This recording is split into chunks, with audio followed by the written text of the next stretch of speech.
హరి ఓం. ఓ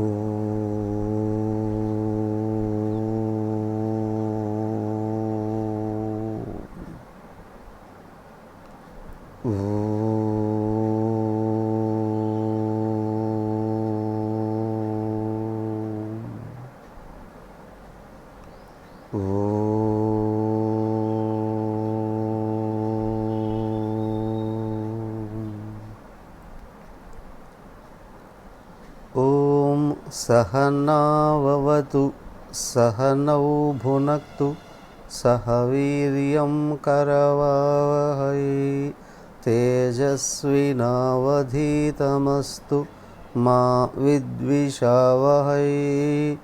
ఓం శాంతి శాంతి శాంతి. ఓం సర్వవేదాంత సిద్ధాంత గోచరం తమగోచరం గోవిందం పరమానందం సద్గురుం ప్రణతోస్మ్యహం. హరి ఓం. నిన్నటి వరకు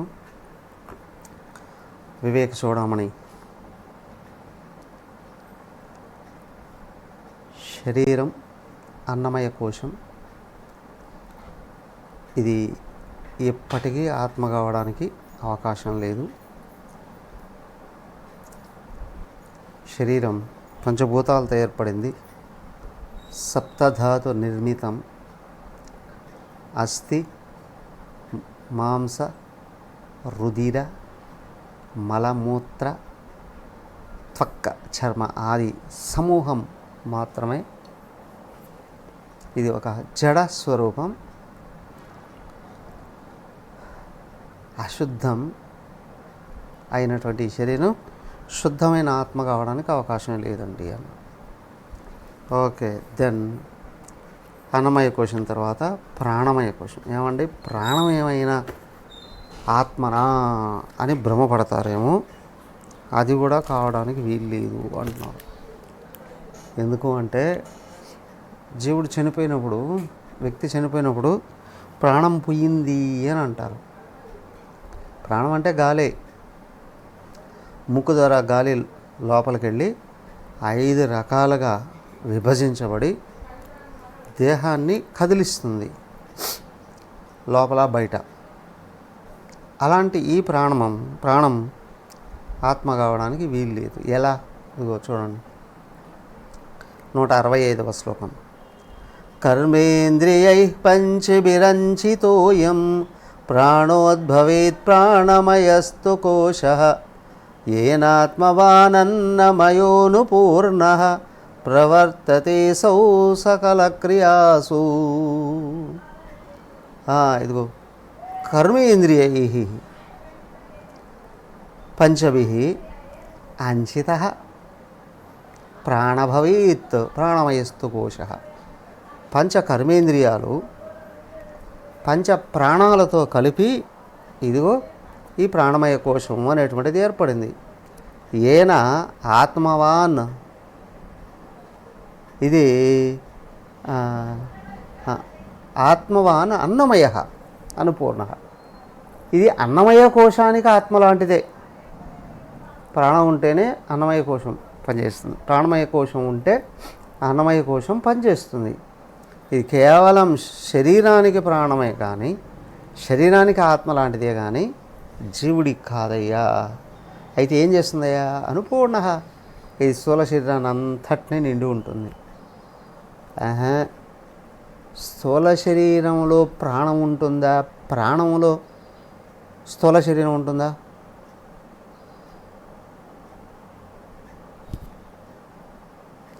స్థూల శరీరం ప్రాణంలో ఉంటుందా?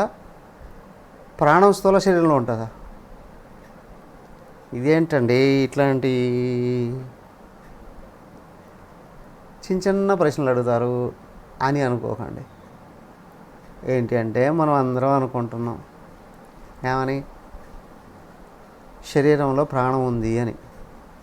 కానీ ప్రాణంలోనే శరీరం ఉంది. శరీరానికి ఎంత స్థలం కావాలనో ప్రాణాలకి అంతకంటే ఎక్కువ స్థలం కావాలి. ఎక్కువ స్థలాన్ని ఆక్యుపై చేస్తుంది. అవునా? క్రిక్కిరిసిన ఒక గదిలో వేస్తే ఓ ప్రాణం పోయేటట్టుందండి అంటాం. ఏంటంటే దేహం ఇంకొక 4 కాదు 10 దేహాలు ఉండొచ్చు అక్కడ, కానీ ఒక ప్రాణానికే కష్టం అవుతుంది. కారణం స్థూల శరీరం కంటే ప్రాణ యొక్క వైశాల్యం ఎక్కువ. అన్నమయ కోశం కంటే ప్రాణమయ కోశం వైశాల్యం ఎక్కువ. అన్నమయ కోశం కంటే ప్రాణమయ కోశం సూక్ష్మంగా ఉంటుంది. ప్రాణం దేహానికి లోపల దేహానికి బయట కూడా నిండి ఉంటుంది ప్రాణశక్తి అనేటువంటిది. సో కాబట్టి ఏంటంటే దేహం కంటే విశాలంగా ఉంటుంది ప్రాణమయ కోశం. అన్నమయ కోశ అదొని అన్నమయ అనుపూర్ణ. దీన్ని అంతటినీ అది పట్టుకోంది, చిన్నపిల్లాడిని తల్లి పట్టుకో అన్నట్టు ఈ ప్రాణమయ కోశం అన్నమయ కోశాన్ని పట్టుకోంది. ప్రవర్తతే అసో సకల క్రియాసు. అయ్యా ఈ ప్రాణం ఉంది లోపల బయట అన్ని కర్మలలోనూ ఉంటుంది, అన్ని కదలికల్లోనూ ఉంటుంది. ఈ ప్రాణం ఎక్కడ ఆగిందో ఆ పార్ట్ పనిచేయదు. అవునా? ప్రాణాలు 5: ప్రాణాపాన సమాన వ్యాన ఉదానాలు. ఏ ఒకటి పని చేయలేదంటే ఆ పార్ట్ పనిచేయదు. వ్యానం పని చేయకపోతే గుండె ఆగిపోతుంది, మిగతా అన్నీ ఏం పని చేయవు. సమానం పని చేయకపోతే జీర్ణకోశం పనిచేయదు. అపానం పని చేయలేదు అంటే లోపల డైజెషన్ ఇదేది డ్రైనేజ్ సిస్టమే బ్లాక్ అయిపోతుంది. ప్రాణం పని చేయలేదంటే ఊపిరితిత్తులు కూడా నిద్రపోతాయి. సో లోపల ఉన్న కదలికలన్నీ లోపల ప్రాణాలలో పంచప్రాణాలు చేస్తూ ఉంటే ప్రాణమయ కోశంలో అదే కర్మేంద్రియాలు కూడా. మరి బయట ఉన్న క్రియలన్నీ మాట్లాడడానికి అవకాశం ఇచ్చేది, చేతులు కదపడానికి అవకాశం ఇచ్చేది, కాళ్ళు కదపడానికి అవకాశం ఇచ్చేది, అవునా, మలమూత్ర విసర్జనకు అవకాశం ఇచ్చేది అంతా కూడా ఏంటి అంటే ఈ ప్రాణమయ కోశంలో భాగాలే. కర్మేంద్రియాలు పంచప్రాణాలు కలిపితే ప్రాణమయ కోశం. ఇదిగా ఇది కదులుతూ ప్రాణం ఉంటేనే ఇవన్నీ కదులుతూ ఉంటాయి. ప్రాణం వదిలేస్తే దేహం చచ్చిపోతుంది. నైవాత్మాపి ప్రాణమయో వాయు వికార గంతా గంతా వాయువదంతర్బహిరేష యస్మాత్ కించిత్ క్వాపి న వేత్తిష్టమనిష్టం సంవాన్యం వా కించన నిత్యం పరతంత్ర.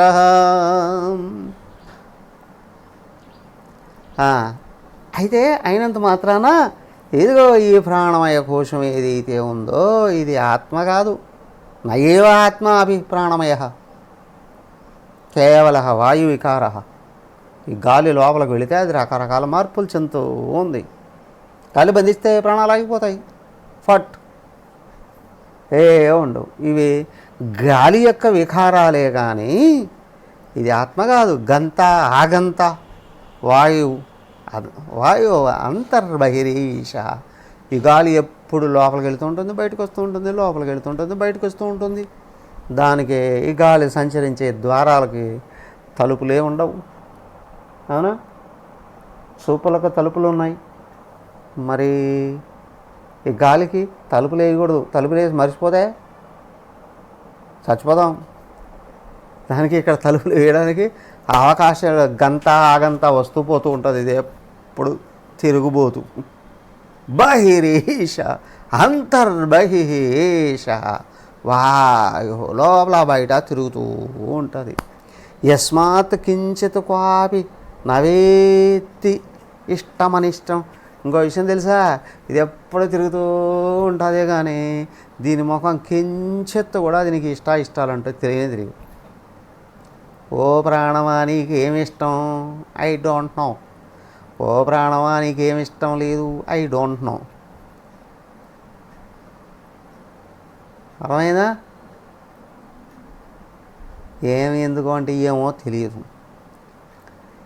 యస్మాత్ కించిత్ క్వాపి నవేత్తి ఇష్టమనిష్టం స్వంవా అన్యం వా కించన నిత్యం పరతంత్ర.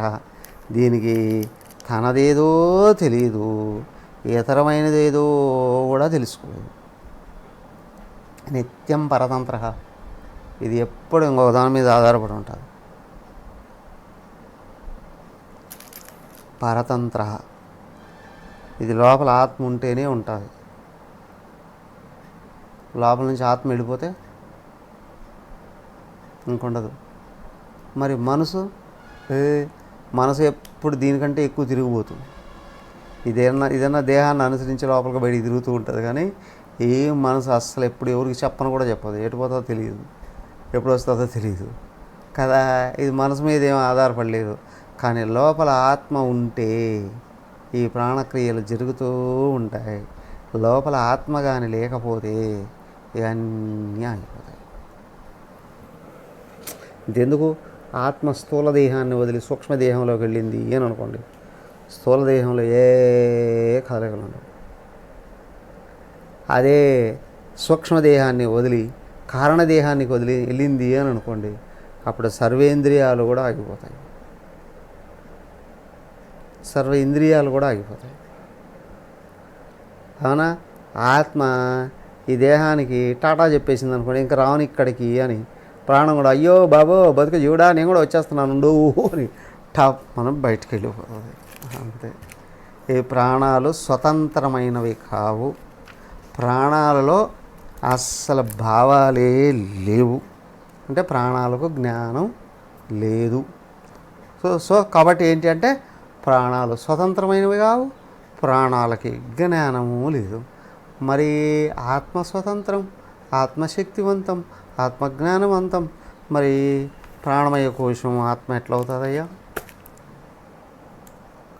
కాబట్టి ఏంటి ఏనంటే జీవుడికి ప్రాణాలు సేవ చేస్తున్నాయి, కానీ జీవుడు ప్రాణాల మీద ఏమీ ఆధారపడి లేడు.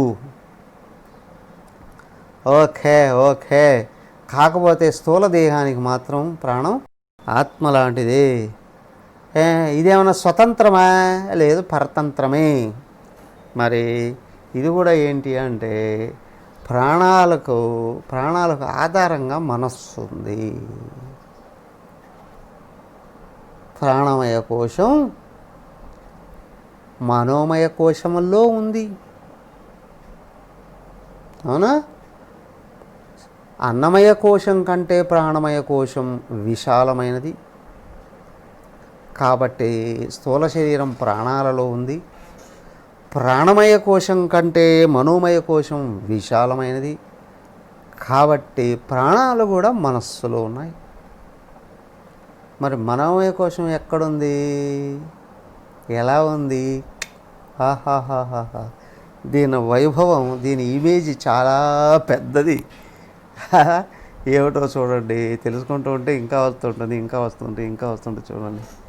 జ్ఞానేంద్రియాణి చ మనశ్చ మనోమయస్యాత్ కోశో మమాహమితి వస్తు వికల్పహేతు సంజ్ఞాదిభేదకలనా కలితో బలీయాన్ తత్పూర్వకోశమవి పూర్వ విజృంభతే.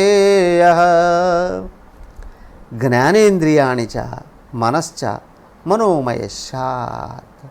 జ్ఞానేంద్రియాలు మనస్సు కలిపితే మనోమయ కోశం అవుతుంది. అర్థమైందా? అదేమో ప్రాణమయ కోశం, కర్మేంద్రియాలు, ప్రాణాలు. ఇక్కడ మనస్సు జ్ఞానేంద్రియాలు కలిపితే మనోమయ కోశం అవుతుంది. తెలుసుకున్నామండి. కోశో మమ అహమితి వస్తు వికల్పహేతు. ఈ కోశం ఏం చేస్తుందయ్యా అంటే వస్తువులను చూస్తూ ఇది నాది కాదు, వీళ్ళు నా వాళ్ళు కాదు, వీళ్ళు మంచోళ్ళు కాదు, ఇదే దీని పని, ఇంకేమీ లేదు. ఇది పైకి లేచింది అంటే ఏదో ఒక దాన్ని పట్టుకుంటుంది, నాదో అనుకుని దాంతో అతుక్కుపోతుంది. అవునా? అక్కడ ఏమైనా చెదిరింది అంటే వీళ్ళు నా వాళ్ళు కాదని వాళ్ళ మీద ద్వేషాలు, కారాలు, మిరియాలు నూరిపోస్తుంది. ఇంతే దీని జీవితం. సంజ్ఞా ఆదిభేద కలనా కలితో బలీయాన్. ఏం చేస్తుంది ఇది అన్ని రకాల భేదాలకు మూలం ఇదే. అన్ని రకాల భేదాలు కల్పించేది ఇదే. కొంతమంది ఉంటారు నిద్ర లేచినప్పటి నుంచి ప్రతి ఒక్కరికి ఏదో ఒకటి అంటగడుతూనే ఉంటారు. కారణం ఏంటంటే వాళ్ళు మనోమయ కోశంలో మునిగిపోయి ఉన్నారు. ఎవరు కనిపించినా ఏదో ఒకటి. ఎవరు కనిపించి కాముగా మాత్రం ఉండలేరు. అలా సంజ్ఞాది భేద కలన కలిత. ఓ ఏమయ్యా అంటే నామ రూపాలలో భేదభావాలని కల్పించేటువంటిది ఇది. నా వాళ్ళు కానివాళ్ళు అనేటువంటి భావం. తత్వ పూర్వకోశం అవి పూర్వం విజృంభతేయ. అయితే దీనికంటే ముందు కోశం ఉంది, ఇది ప్రాణమయ కోశం. ప్రాణమయ కోశాన్ని అంతటిని కూడా కప్పేసి ఉంటుంది. దీనికి అనుగుణంగా ఈ ప్రాణాలని శరీరాలను కూడా వాడుకుంటారు. మనోమయ కోశానికి బలం వచ్చింది అని అంటే ఏం చేస్తుంది? ప్రాణాలని దానికి ఇష్టం వచ్చినట్టు వాడుకుంటుంది. మరి శరీరాన్ని కూడా దానికి ఇష్టం వచ్చినట్టు వాడుకుంటుంది. మనసు తన సంకల్పాలకు అనుగుణంగా వాడుకోవడానికి ప్రయత్నం చేస్తుందండి. సో ఎనీహో ఏదేమైనప్పటికీ కూడా ప్రపంచం అంతా పంచభూతాలేనండి. ఓకే, మరి అందరిలో ఉన్నది ఆత్మ ఒకటేనండి. ఓకే, కానీ ఈ మనసు ఒప్పుకోదు. మనసు బలంగా ఉన్నప్పుడు ఏకత్వాన్ని, అద్వైతాన్ని అస్సలు ఒప్పుకోరు. సస్సమేరా ఒప్పుకోనంటే ఒప్పుకో. కారణం ఏంటి? అజ్ఞానం బలంగా ఉంది అని, మోహం బలంగా ఉంది అని, రాగద్వేషాలు బలంగా ఉన్నాయి అని. సో కాబట్టి అలాంటి వాడికి బుద్ధి ఉంది కానీ చాలా తక్కువగా ఉంది. సో అర్థం చేసుకునే శక్తి లేదు ఇక్కడ. అందుకే ఏంటి అంటే తన జనరల్గా సామెత చెప్తాను, నాకు ఇది నేను పట్టిన కుందేలకు 3 కాళ్ళండి అని అంటారు. కాబట్టి ఏంటి అంటే వాడికి ఏంటంటే మనకి ఏం తెలుస్తుంది అదే కరెక్ట్ అనుకుంటాడు. కారణం ఏంటంటే మనోమయ కోసం బలంగా ఉంది. వీళ్ళు ప్రపంచంలోంచి వచ్చే ప్రతి దానికి చలించిపోవడం అంటూ జరుగుతుంది. స్థిరంగా ఉండలేరు. ఇంతేనా అండి? ఈ మనోమయ కోసం విభూతులు చాలా ఉన్నాయి వింటారా? చూడండి. ఎందుకయ్యా అంటే ఇట్లాంటి దాని గురించి మనం ఎందుకు లేండి పట్టించుకునేది. ఒక్కొక్కసారి ఏమవుతుంది అంటే వాళ్ళ గురించి బాగా తెలియకపోతే ఎప్పుడో ఒకసారి వాళ్ళ మోహంలో, వాళ్ళ రాగంలో, వాళ్ళు కల్పించేటువంటి విహారాల్లో మనం కూడా కలిసి కొట్టుకుపోయే అవకాశాలు ఉంటాయి. ఇట్లాంటి వాళ్ళ గురించి బాగా తెలుసుకొని కళలో కూడా వాళ్ళతో స్నేహం చేయకుండా ఉండడానికి. ఎవరితో? ఇది మనోమయ కోశంతో. మనోమయ కోశాలు చూడండి. పంచేంద్రియై పంచభిరేవ హోతృభిః ప్రాచీయమానో విషయాజ్వదారయ జాజ్వల్యమానో బహవాసనేందనైః మనోమయాగ్నిర్వహతి ప్రపంచం. ఏమవుతుంది అంటే పంచేంద్రియై పంచభిః హోతృభిః ఇవ. ఈ పంచజ్ఞానేంద్రియాలు ఉన్నాయే, ఇవి నిరంతరం 5 రకాలైనటువంటి యజ్ఞం చేస్తూ ఉంటారే. హోతృభి హవిస్సులు అర్పిస్తూ ఉన్నటువంటి వాళ్ళు యజ్ఞాల దగ్గర కూర్చొని అలాగే ఈ 5 ఏం చేస్తూ ఉంటాయి? వీటికి పని బాట లేదు. ఏది కనిపిస్తే అది ఎత్తి లోపల వేసేస్తూ ఉంటాయి. కనిపించిందేనా? కనిపించింది, వినిపించింది, వాసనలను, స్పర్శలను, ఇంకా రుచులను, అన్నిటి 5 ఇంద్రియాలను లబలబలబలబలబల. అందుకే నా ఇంద్రియాలను పశువులు అన్నారు. పశువు ఏం చేస్తుంది? వదిలితే పోయి ఆహారం తినేస్తుంది. ఏమైనా నెమ్మదిగా నవ్వులుతుందా? పిల్లలు కూడా ఉంటారు కొంతమంది ఆశపోతులు. ఏదైనా ఒక వస్తువు వచ్చి కరెక్ట్ పశువులా కుయ్యి కురికి మింగేస్తారు. మళ్ళీ ఎదురు చూస్తారు. అదే ఒక చిన్న పిల్లాడు ఉండేవాడు పాపం. వాళ్ళకి తల్లిదండ్రులు ఎవరు లేరని ఆశ్రమంలో చిన్న పిల్లాడు కదా అని బాలవిహార్లో అందరూ పిల్లలు వాళ్ళకి ఏం తెచ్చుకున్నా వాడికి ఇచ్చేసేవారు అనమాట. వీడేంటంటే అందరి దగ్గర తినేయాలి అనే దాంతో వాళ్ళు బిస్కెట్లు ఇచ్చారు అనుకోండి, అది నీళ్ళల్లో అదుకు మింగేసేవాడు. నీళ్ళల్లో ఇట్టద్ది మింగేసేవాడు. అరే ఇలా ఎందుకు చేస్తున్నారు అంటే కొరికి నవ్వులు తింటే లేట్ అవుతుందిగా, అట్లా తడిపి మింగేసేస్తే ఎక్కువగా తినేయచ్చు అని. మళ్ళీ వీటి దగ్గర ఏం లేవురా అని చుట్టుపక్కల వాళ్ళందరూ ఇస్తూ ఉంటారు అని. ఈ ఇంద్రియాలు ఉన్నాయి, మనోమయ కోశాన్ని సపోర్ట్ చేస్తూ ఉన్నటువంటి జ్ఞానేంద్రియాలు ఉన్నాయి. 5 జ్ఞానేంద్రియాలు 5 హోతలు లాంటివండి. ప్రాచీయమానో విషయ ఆజ్యధారయ. ఇవన్నీ ఏం చేస్తున్నాయంటే ఆజ్యధారయ, ఆవిశ్లేషణ అగ్నిలో నెయ్యి పోస్తూ ఉంటారే అలాగ ధారగా పోస్తూ ఉన్నట్టుగా ఈ 5 ఇంద్రియాలు కలిపి ఏం చేస్తాయి, అస్సలు ఖాళీ ఇవ్వకుండా నిరంతరం ఇంద్రియ విషయాలు అనేటువంటి ఆజ్యాన్ని పోస్తూనే ఉంటాయట. కొంతమంది లేస్తూనే టీవీ ఆన్ చేస్తారు, అవునా? ఎప్పుడో లేట్ నైట్లో టీవీ ఆఫ్ చేస్తారు. మరి ఏం చేస్తున్నావు? ఆ టీవీలో నుండి ఏం చేస్తుంది? ఆజ్యధారలాగా అది పోస్తూనే ఉంటుంది కదా. నిరంతరం మనసు నిండా రాత్రికి పడుకున్నా కూడా ఆ టీవీలో ఉన్నటువంటి విషయాలే, అది కావాలో ఇది కావాలో, అదొద్దో ఇదొద్దో ఏదో ఒకటి విపరీతంగా లోపల ఆలోచనలు నిరంతరం సృజిస్తుందండి.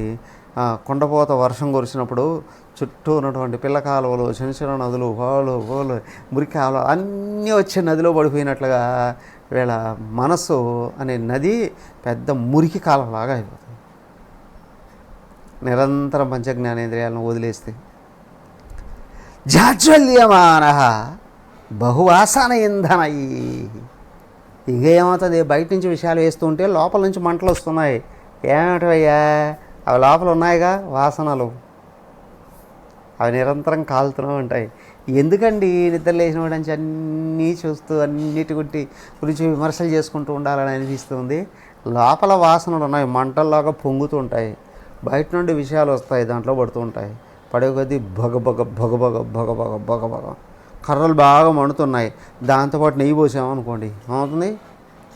ఏ కర్రల్లాగా లోపల నుంచి వాసనలు రగులుతూ ఉంటే ఆ నెయ్యిలాగా బయట నుండి విషయాల్ని పోస్తూ ఉంటారు. మనోమయాగ్ని ప్రపంచం వహతి. ఈ మనోమయం అనేటువంటి అగ్ని, మనోమయ కోశం అనే అగ్ని ఉంది, ఇది ప్రపంచమంతా తిరిగేస్తూ ఉంటుందండి. ఉండేది ఒకే చోట ఉంటుంది కానీ అవునా, ప్రపంచమంతా విస్తరించి ఉంటుంది. దానికే ప్రాణమయ కోశం కంటే మనోమయ కోశం పెద్దదంటే ఎంత పెద్దదంటే, నువ్వు ప్రపంచాన్ని గురించి ఎంత తెలుసుకుని ఎంత నువ్వు ఎక్కడి నుండి ఎక్కడి వరకు తెలుసుకుంటున్నావో అంతవరకు వ్యాపించి ఉంటుంది.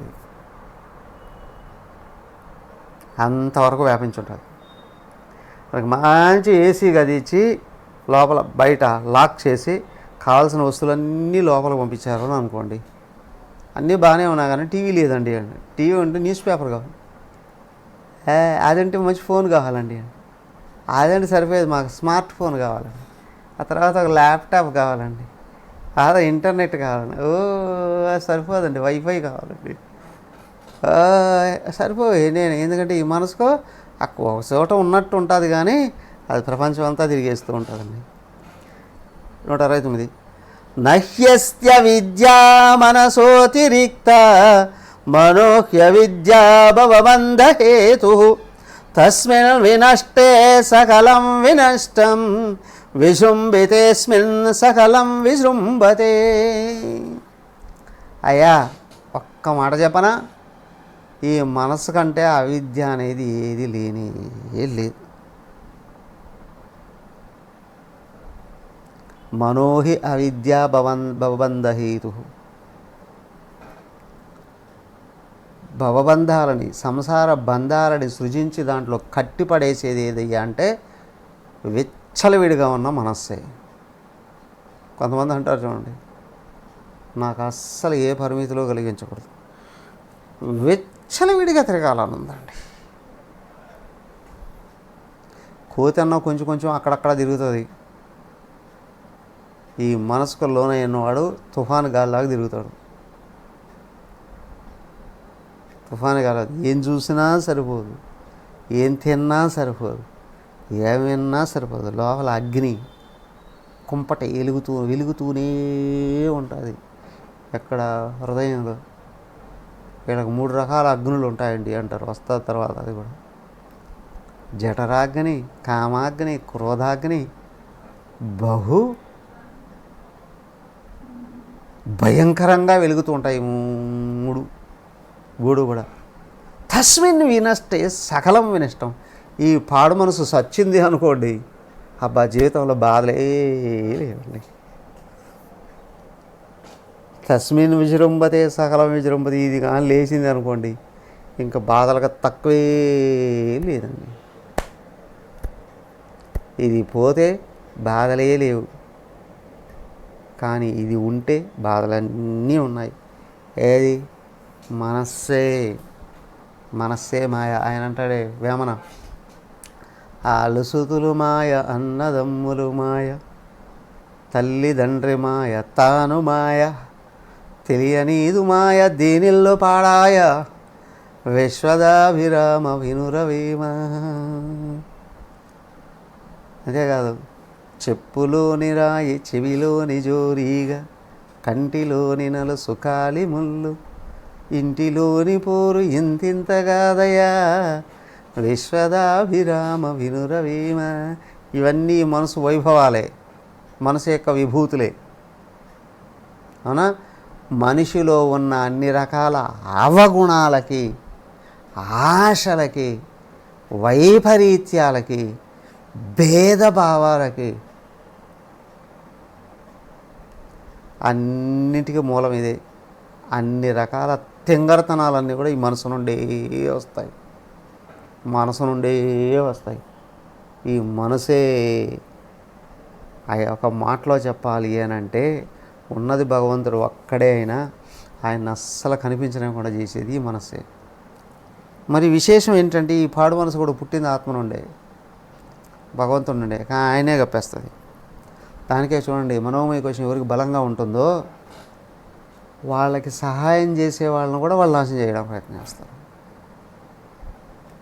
ఈ మనోమయ కోశం ఎక్కడైతే విజృంభిస్తూ ఉందో, వీళ్ళు తల్లిదండ్రులకు కానీ, గురువులకు కానీ, పెద్దలకు కానీ, విజ్ఞానం ఎవ్వరికీ విలువెవరు.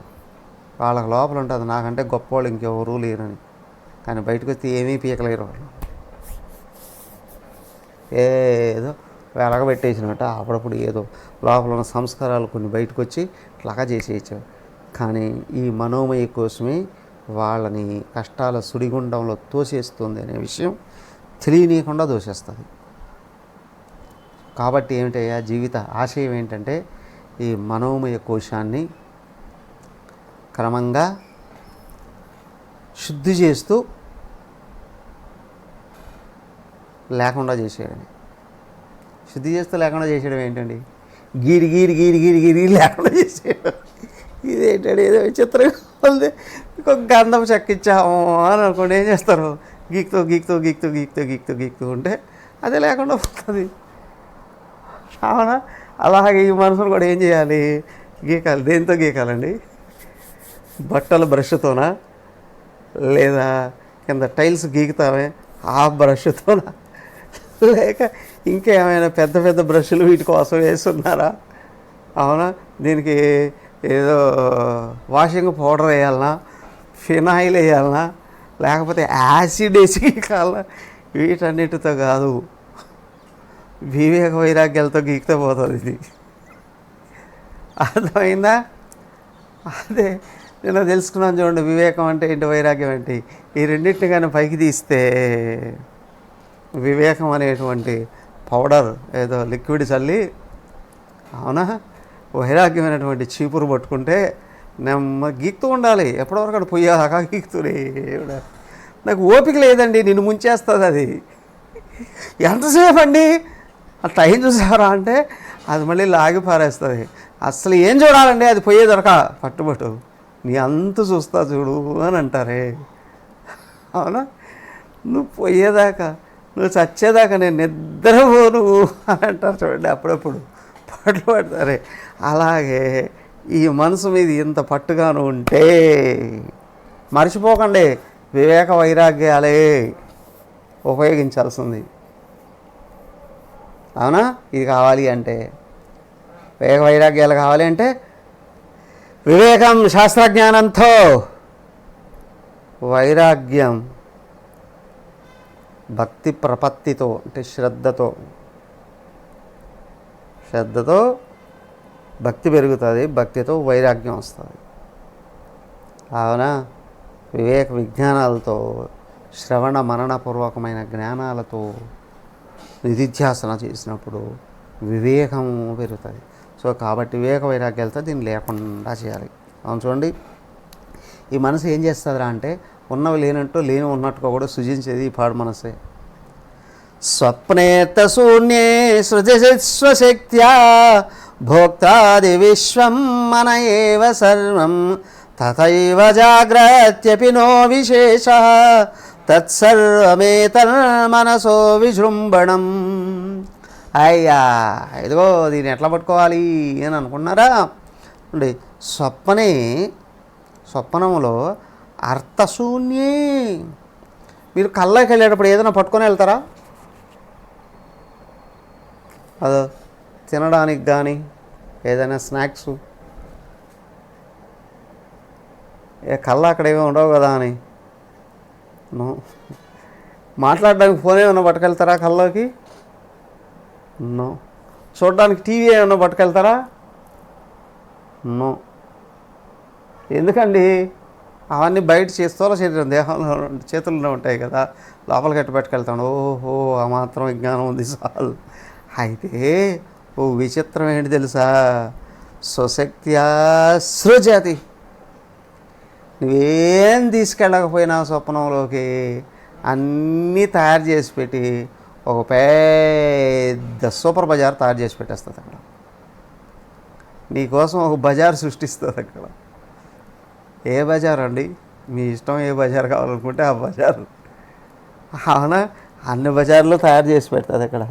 భోక్త్ర ఆది విశ్వం సర్వం మనయేవ. నీకు ఆ కలలో కనిపిస్తూ ఉన్నటువంటి యావత్తు ప్రపంచం ఈ మనోమయ కోశం తయారు చేసి పెట్టిందే నీకోసం ఇన్స్టంట్గా.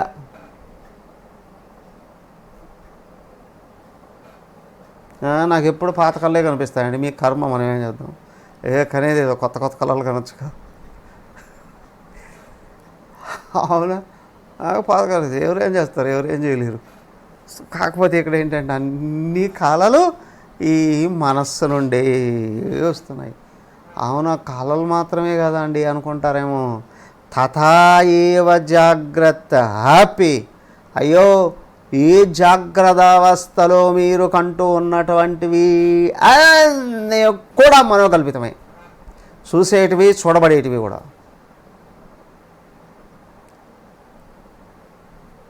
అవునా? నీ చేత ఇతరులందరూ చూడబడుతున్నారు, ఇతరుల చేత నువ్వు కూడా చూడబడుతున్నావుగా. అక్కడ చూడబడేటి యావత్తు మనోమయకోశ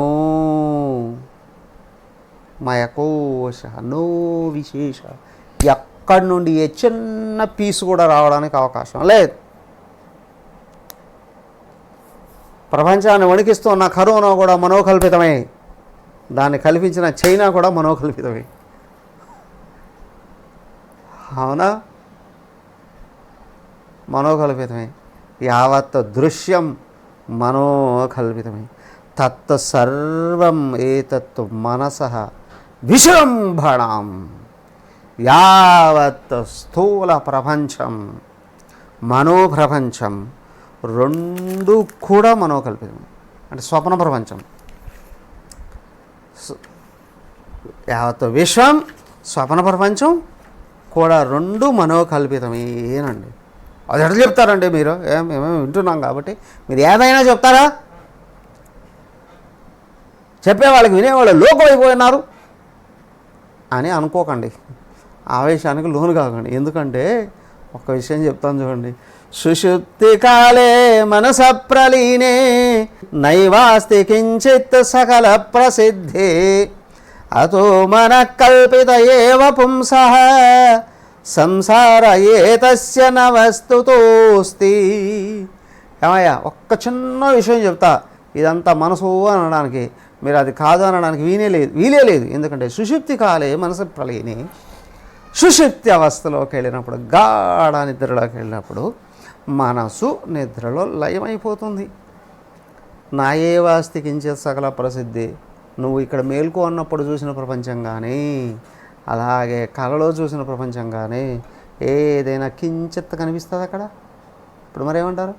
అతః మనః కల్పిత ఏవ పుంసః సంసార ఏతస్య ఇదిగో మానవుడు అనుభవిస్తున్న అన్ని రకాల బాధలకు, జననం దగ్గర నుంచి మరణం వరకు రకరకాల రోగాలు, దుఃఖాలు, కష్టాలు, బాధలు, ముసలిదనం, ఇవన్నీ కూడా మనసు కల్పించిందే. వస్తుతః నా ఏవ అస్తి, ఇది నిజానికి ఏమీ లేదు. ఈ జీవుడు సంసారంలో పడ్డానండి ఏనంటే వాడు తీసుకున్న గోతిలోనే వాడు పడ్డాడు.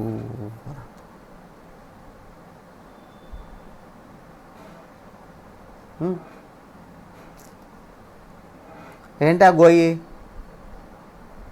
నేనేం గొయ్యి తెగలేదండి.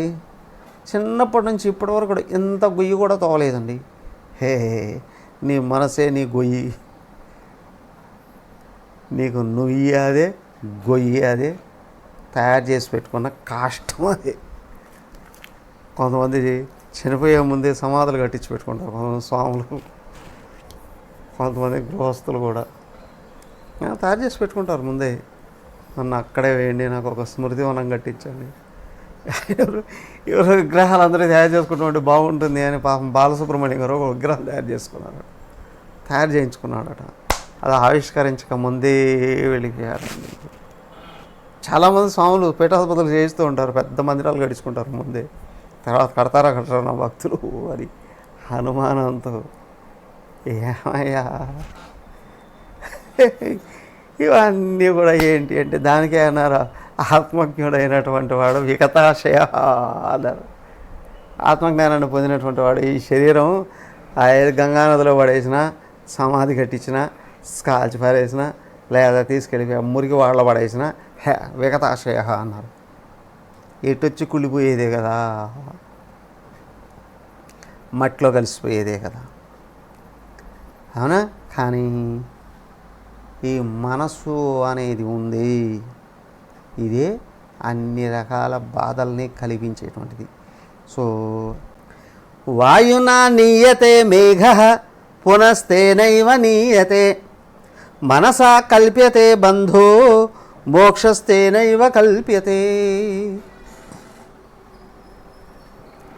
ఎక్కడో ఉన్న మేఘాలని అట్లాగా రైలు పెట్టాలని రైలు ఇంజన్ లాక్కొస్తుంది, అలాగా గాలి ఏం చేస్తుంది, వాటిని అంటే ఎత్తుకోని అట్లా అట్లా అట్లా అట్లా అట్లా తీసుకు. ఒక్కోసారి ఆ మేఘాలను చూస్తే అబ్బా వర్షం లేక లేక లేక లేక వర్షం కోసం ఎదురు చూస్తాం, నీళ్ళు కూడా ఏమి లేకుండా అయిపోయాయండి, పొలాల్లో నీళ్లు లేవు, మరి ఊళ్ళలో నీళ్లు లేవు, పశువులు తాగడానికి లేవు, మనుషులు తాగడానికి లేవు అనుకుంటే ఈ మేఘాలు కానీ కురిసేయండి మన ఆశ తీరిపోతుందండి అనుకున్నప్పుడు మళ్ళీ ఇంకొకసారి అట్లా కదులుతుంది గాలి, ఎత్తుకొని వెళ్ళిపోయి ఎక్కడో అడవుల్లో పడేస్తుంది మేఘాలు. అర్థమైందా? సేమ్ వే బంధ మనసా కల్ప్యతే, మనసు చేతనే బంధాలు కల్పించబడతాయి. అజ్ఞానంతో కూడినటువంటి ఆలోచనలు ఉన్నాయే జీవుణ్ణి, ఏం లేదు ఆలోచనలే నరకాన్ని సృష్టించేస్తాయి. జీవుడికి కావాల్సినవన్నీ అప్పులు తెచ్చిపెడతాయి, కష్టాలు తెచ్చి పెడతాయి, బాధలు తెచ్చి పెడతాయి, నరకాలని చూపిస్తాయి. మనస్సే అశుద్ధమైన మనస్సే. అదే మనసు ఏమైంది అంటే ఆ మనసులో సాత్విక వాసనలు వచ్చాయి అని అనుకోండి, సాత్విక ఆలోచనలు కదిలాయి అనుకోండి, ఈ బంధాలు బాధలు వినండి అట్లాగే ఎత్తుకొని ఎక్కడో విసిరి పారేసినట్టు వెళ్ళిపోతాయి. మోక్షహతేనైవ కల్ప్యతే, బంధం అయ్యి మనసు వల్లనే, మోక్షం అయ్యి మనసు వల్లనే. అంటే మోక్షం కూడా ఈ మనసు వల్లే. ఈ పాడు మనసు లేకపోతే బంధం ఎక్కడుంది? అవునా? హాయిగా పడుకొని నిద్రపోదాం అనుకున్న ఒక పాడుకాలు వచ్చిందండి, కదిపేసిందండి, కుదిపేసిందండి, నిద్ర లేచినా మళ్ళీ అదే గుర్తొస్తుందండి, భయం పుడుతుందండి, భయం పుడుతుందండి. మనోకల్పన లేచిన తర్వాత కూడా ఎందుకయ్యా బాధపడతావు? ఆ మనసు గుర్తొస్తే అక్కడ కూడా బాధ ఉంటుంది. కాదే అమ్మో ఇక్కడ పోయిందండి, ఏమీ లేనిదే కదా గుర్తు చేసుకొని నవ్వుకోవచ్చుగా. కానీ ఏదేమైనప్పుడు కూడా ఈ మనసు విజృంభిస్తే అన్ని బాధలు తెచ్చిపెడుతుంది. ఈ మనసు పక్కకి వెళితే బాధలు లేవు అనిపిస్తుంది. వాస్తవానికి నీకు ఎప్పుడూ బాధలు లేవు, అవునా? ఏసీ రూమ్లోనే కూర్చోన్నాం అనుకోండి, బోరు కొడుతుంది కదా. ఒక 5 నిమిషాలు ఎండలో తిరిగి వచ్చి ఏసీ గదిలోకి వచ్చామనుకోండి, అబ్బా దాని సుఖం అప్పుడు తెలుస్తుంది. ఎంత బాగుందండి ఏసీ అని. అదే ఇంతకుముందు నువ్వు అక్కడే ఉన్నావు కదా, అక్కడ కూడా చలి పెట్టిందండి అనేది కనిపించింది. కొంచెం ఎండ తగిలితే తిని టేస్ట్ తెలుస్తుంది. అమ్మగారు అనేవారు, నీకు ఎంత స్వీట్ ఇష్టమైనప్పటికీ కూడా ఇంత పెద్ద బేషన్ తీసుకొని వచ్చి పెట్టారు, నువ్వు తింటున్న బోర్ కొడుతుందండి, మళ్ళీ ఏమంటే ఒక ఆవకాయ ముక్కిస్తావా అని అడుగుతారు. నీకు ఇష్టమైన స్వీటు కిలోల కొద్దీ ఎదురుగా ఉన్నప్పుడు నువ్వు ఆవకాయ ముక్క ఎందుకు అడుగుతున్నావు? నాకు స్వీట్ తినాలని ఉంది కాదండి, అది తింటే ఉంటే దాంట్లో మధురత్వం వెళ్ళిపోతుంది, మళ్ళీ కొంచెం కరకర మండి కారంగా నాకావో ఆ స్వీట్ మళ్ళీ కావాలి అని అనిపిస్తుంది. ఈ మనసు ఒక మూల కూర్చో ఉంటే నీకు ఎప్పుడు సుఖమే. అవునా? అన్ని భూతాలని సృజించేది ఈ మనస్సే. మళ్ళీ ఏం చేస్తుంది? అమ్మ ఏ బాధలు లేనట్టు అనిపిస్తుంది. కొంతమంది దుర్మార్గులు ఉంటారు, వేధించి చంపుతారు. 24 గంటలు 23 గంటలు 23.5 గంట ఏడిపిస్తారు. ఆ తర్వాత చాలా ఓదార్పుగా ప్రేమగా ఆహా మొహం మీద మొత్తాలు అనిపిస్తుంది, దరిద్ర మొఖాలు. వాళ్ళకి చాలా ప్రేమలు నటిస్తారు. ఏంటంటే దానికే పొంగిపోతారు కొంతమంది. అమ్మో నా మీద ఎంత ప్రేమ ఉందో, ఎంత మంచిగా మాట్లాడుతున్నారు, నా కోసం ఎంత సేవ చేస్తున్నారు, నా కోసం ఎంత. ఒక్కటే గుర్తుంచుకోండి, మాయలో మునిగి సస్తున్నారు వాళ్ళు. పడిపోకుండా అట్లాంటి వాళ్ళ మాయలో. ఒక్క విషయం, జీవితంలో సుఖపడాలి అని అనుకుంటే ఎవరికి సరెండర్ కాకూడదు. శాస్త్రము గురువు చూపించేది ఇదే, లోపల ఉన్న భగవంతుడికే సరెండర్ కావాలి. ఎవడి సానుభూతి కోసం ఎదురు చూసినా భగవంతుడికి దూరం అయిపోతావు, నీ సుఖానికి దూరం అయిపోతావు. ఒకటి అలా అని చెప్పి గురువుగారిని దైవాన్ని వదులుకోకూడదు. గురువుగారు సానుభూతిగా చూపించేది నిరంతరం ఎంకరేజ్ చేస్తారు ఆత్మతత్వంలోకి. అది కూడా ఇలాగ అహంకారంతంగానే భావించుకున్నారా, జీవితంలో మనల్ని రక్షించేవాడే ఉన్నాడు. గురువు ఎప్పుడు ఆత్మజ్ఞానాన్ని నిలబెట్టడానికి, స్వతంత్రుని చేయడానికే ప్రేమ చూపిస్తాడు. ఆ ప్రేమను కానీ అనుమానించి అవమానించాము, జీవితంలో నరకమే ఉంటుంది. ఎందుకు అంటే సర్వవ్యాపకంగా భగవంతుడు ఉన్నా, అనంతంగా శాస్త్రాలు ఉన్నా, అవంతటా అవే వచ్చి మనకి ఏమి లోపల బోధన చేయలేవు. భగవంతుడు లోపలే కూర్చున్నాడు, మనం ఆయన వైపు చూస్తే కదా. ఎందుకో కనిపించదు కదా, కారణం ఇంద్రియాలన్నీ బయటికి చూస్తున్నాయి కదా. కాబట్టి బయట ఒక రూపంతో ఎదురయ్యి మన నిజస్వరూపాన్ని చూపించేది శాస్త్రజ్ఞానాన్ని ఇక్కడ పట్టుకొని, ఇదిగో ఈ మాట నా నోట వస్తూ ఉంది చూడు, ఇది నా సొంతం కాదు అని చెప్పేవాడు ఆచార్యుడు. పక్కన శాస్త్రాలు పెట్టి నేను చెప్పింది విను, ఎప్పుడు ఆచార్యుడు అలాగే చెప్పాడు. వాళ్ళ మన గురువు వాళ్ళ మాట విన్నామా మనసుని తోసి పారవేయగలం బయటికి. ఇదిగో అలా కాకుండా అహంకారం కల్పించిన బంధంలోనూ పడకూడదు, అలాగే ఇతరులు చూపించే సానుభూతిలోనూ పడకూడదు. అలాగే ఈ రెండు కూడా కల్పించేటి ఏం చేస్తాయి అంటే విషయాలలో సుఖాలు ఉన్నాయని వాటి వెంటబడేటట్టు చేస్తాయి. విషయ దాసుడివి కాకు. దేహాది సర్వ విషయే పరికల్ప్య రాగం బధ్నాతి తేన పురుషం పశువద్గుణేన వైరస్యమత్ర విషవత్ సువిధాయ పశ్చాత్ ఏనం విమోచయతి తన్మన ఏవ బంధాత్. దేహాది సర్వ విషయే పరికల్ప్య రాగం. దేహం మొదలైనటువంటి అన్ని విషయాలలో అనురాగాన్ని మెలిపెట్టి కట్టిపడేసేది మనస్సు. దేహాది ఏ దేహం ఏందండి? మొట్టమొదటి ఈ పాపిష్టిని దేహం ఏందే తగులుకుంటుంది అహంకారం. ఆ తర్వాత ఈ దేహానికి అనుకూలంగా ఉన్న వాళ్ళతో కట్టుపడేసుకుంటుంది. ఎవరెవరు అనుకూలంగా ఉన్నారో వాళ్ళతో రాగం అనే పాశంతో కట్టుకుంటుంది. ఎవరెవరు వ్యతిరేకం ఉన్నారో వాళ్ళతో కూడా ద్వేషం అనే అంకుశాన్ని పట్టుకుంటుంది. రెండు నలగొట్టి చంపేటివి. బధ్నాతి తేన పురుష పశువత్త గుణేన. అలాగా రాగద్వేషాలను పెంచుకున్నటువంటి జీవుడు ఉన్నాడే, పశువత్ గుణేన బధ్నాతి, పశువులాగా తాళతో బంధించబడుతున్నాడు. గుణేన అంటే గుణం అంటే బాహ్యంగా తాడు అని, లోపల గుణాలు ఉన్నాయి, ఇవే లోపల బంధించేసేటి. గుణం అంటే తాడు, గుణం అంటే భావం, లక్షణం. రాగద్వేషాలు అనేటువంటివి మనసులో నుండి పైకి వచ్చి బయట వ్యక్తులతోనూ కట్టేసుకుంటుంది. కానీ కట్టివేయడం అనేటువంటిది లోపలే జరుగుతుంది. అప్పుడు అంటారు ఏమని, ఇలాగ కట్టేసుకున్నటువంటి వాళ్ళు ఏమని, మేమిద్దరం ఒకే ప్లేట్లో తింటామండి, ఒకే మంచం మీద పడుకుంటామండి, ఒకే బట్ట కట్టుకుంటామండి. ఎట్టో వాళ్ళకి తెలియాలి. అవునా? కావాలంటే ఒకరు నోట్లో పీక్కొని ఇంకొకరు తింటామండి అని అంటారు. కొద్ది రోజులు అలాగలాగలాగా చూస్తూ ఉండగానే వాళ్ళే కొట్టుకోవడం మొదలు పెడతారు. అవునా? వైరస్యం అత్ర విషవత్సువిధాయ పశ్చాత్. బంధం సరైనది కాకపోతే, సరైన బంధంగానే అయితే, ఆత్మబంధం అయితే ఎప్పటికీ పోదు. పోగొట్టుకున్న వాళ్ళు బాధపడతారు, పోయేది కాదు, అది మనసే పోగొట్టేది.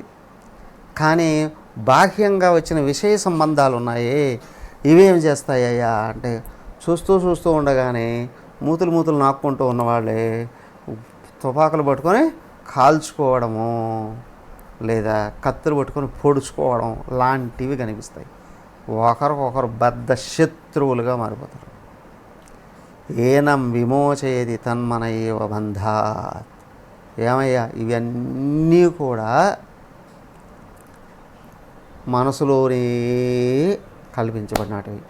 ఈ మనస్సును కానీ పక్కకు దూసి పారవేస్తే ఏ బంధాలు లేవు. నిశ్చల దృష్టితో లోపలికి చూస్తే మనసు ఏం చేస్తుంది? చచ్చి పడిపోతుంది. అంతరదృష్టి కానీ లేకపోతే పడి చచ్చేటట్టు చేస్తుంది. అవునా? వాళ్ళంటే నాకు చచ్చేంత ఇష్టం అండి అంటారు కదా. ఆ ఇష్టమే నువ్వు చచ్చేటట్టు చేస్తుంది. గుర్తుంచుకోండి. వాడడం కూడా ఎలాగ వాడతారు చూడండి.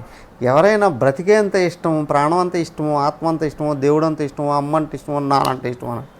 కానీ ఈ సంబంధాల్లో వాడేవాళ్ళు ఉన్నారే, చచ్చేంత ఇష్టం అండి. అంటే నీకు సావు అంటే ఇష్టమా, లేకపోతే వాడు సావు అంటే నీకు ఇష్టమా? థింక్. నీ సావు అంటే నీకు ఇష్టమా, లేదా ఆ ఎదుటి వాళ్ళ చావు అంటే నీకు ఇష్టమా? రెండూ కాదండి. మరి చచ్చేంత ఇష్టం అని ఎందుకంటున్నావు? అస్సలు సావు అంటే ఇష్టం ఎవడికి? మరి చచ్చేంత ఇష్టం ఏంటంటే ఇదే అజ్ఞాన కల్పితం. అదే నువ్వు కానీ జ్ఞానంలో నిలబడ్డావు అంటే చావా, అది ఎక్కడుంది? అది ఎవరికి ఉంది? దేహానికి ఉందని అందరికి తెలుసు కదా. దేహం పుట్టేటప్పుడు అందరూ జాతకాలు కూడా రాయించుకుంటారా లేదా? మొట్టమొదటి ఎన్నేళ్ళు బతుకుతానండి, అరే ముందే నిర్ణయించి పడిపోయింది, దీనికోసం ఇంకెందుకు ప్రయత్నం, లేదా దీన్ని బ్రతికించుకోవడానికి కానీ ప్రయత్నం చేస్తే వాడు రాక్షసుడే. రాక్షసులు వేల సంవత్సరాల కొద్దీ తపస్సు చేసి ఏంటి అంటే ఈ పోయే దేహాన్ని నిలబెట్టుకుంటామండి అనుకుంటారు. అది పోవడానికే పుట్టిందయ్యా బాబు, దాన్నే నిలబెడతాను. కానీ శాశ్వతంగా నిలబడేటువంటిది ఒకటి ఉంది, అదే అస్సలు నువ్వు దానికోసం ప్రయత్నం చేయరాదు. అది ఉందని ఎవడికండి నమ్మకం? కారణం అహంకారం బలిసిపోయింది. ఏం లేదు, అది మనోమయ కోసమే. అర్థమైందా? ఈ మనోమయ కోసం బలిసిపోయింది అని అంటే అన్ని దుఃఖాలు, కష్టాలు, బాధలు అన్నీ అక్కడే ఉంటాయి. సూక్ష్మమైనది అర్థం కాదు, శ్రేయోదాయకమైనది అస్సలు అర్థం కాదు. తస్మాన్మనః కారణమస్య జంతోః బంధస్య మోక్షస్య చ వా విధానే బంధస్య హేతుర్మలినం రజోగుణైః మోక్షస్య శుద్ధం విరజస్తమస్కం. తస్మాత్ జంతోః అస్య మనః కారణం. జంతువులకి ఈ మనస్సే అన్ని రకాల బాధలకు కారణం. ఏది? బంధస్య మోక్షస్య చ విధానే. బంధమోక్షాలకి జంతువులకి మనస్సే కారణం అండి. జంతువులకే, మనకు కాదు కదా అని అనుకునేవాడే జంతువు. అవునా? జాయతే ఇది జంతువు, జన్మించిన ప్రతి ఒక్కటి జంతువేనట. మరి వాటిని పక్షులు అంటారే, పక్షి పుడతాదా? గుడ్డు పుడుతుంది, పక్షి పుట్టదు. గుడ్డును పగలు తీసుకొని బయటకు వచ్చేస్తుంది అంతే. పక్షి పుట్టదు. పక్షి గుడ్డును పగలు తీసుకుంటుంది. కానీ ఇక్కడ పుట్టింది ఏంటండి? ఏదైనా సరే శరీరంతో గర్భం నుండి బయటకు వచ్చింది అంటే అది జంతువు. జంతో బంధస్య మోక్షస్య హేతో అస్య మనః కారణం. సో కాబట్టి ఏమిటి అని అంటే, ఒకటే ఇక్కడ చెప్పబోయేది మానవులకే జ్ఞానాన్ని బోధించేది. ఓ మానవుడా, నీ బంధానికి మనస్సే కారణం, నీ ముక్తికి మనస్సే కారణం. అది ఎట్లా అండి? అదిగో ఇట్లా. బంధస్య హేతు మలినం రజోగుణై. తమస్సు రజస్సు కలిస్తే సత్వగుణం మలినం అయిపోయి బంధాలని కలిగిస్తుంది. తమస్సు వస్తుంది, నేను ఆత్మననే విషయాన్ని మరుపు చేస్తుంది. రజోగుణం వస్తుంది, ఈ దేహాన్ని పట్టుకొని వెళ్ళి ప్రపంచంలో విజృంభించి అనుభవించాలి అని అనుకుంటుంది. విజృంభిస్తుంది భోగాల కోసం, సంపదల కోసం, అర్థకామాల కోసం.